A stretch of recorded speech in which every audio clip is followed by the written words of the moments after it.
1 minute 1 topic અંતર્ગત આજે આપણે સમૂહ સંચાર તંત્ર વિશે જાણીશું. ખાસ કરીને સમૂહ સંચાર તંત્રની અંદર સમાચાર પત્રો, સામાયિકો, રેડિયો અને સિનેમાનો સમાવેશ થાય છે. એની અંદર મુદ્રિત માધ્યમની વાત કરીએ તો ભારતની અંદર 70,000 પ્લસ જેટલા દૈનિક સમાચાર પત્રો પ્રકાશિત થાય છે. 10 કરોડથી વધારે લોકો વાંચે છે.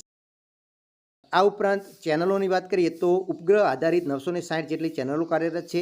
વિશ્વનું પ્રથમ મુદ્રિત સમાચાર પત્ર જે છે એ મોર્નિંગ પોસ્ટ છે. 1772માં પ્રકાશિત થયું હતું. વાત કરીએ તો ભારતમાં 1780માં જેમ્સ ઓગસ્ટ એકીજા દ્વારા બંગાળ ગેજેટ પ્રકાશિત થયું.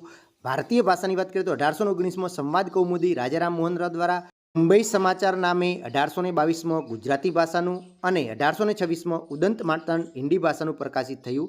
આ દિવ્ય ભાસ્કર, ગુજરાત સમાચાર જેવા ગુજરાતી ભાષાના, પછી અંગ્રેજી ભાષાના times of India, the new India, express, mid day વગેરે અંગ્રેજી ભાષામાં પણ પ્રકાશિત થતા.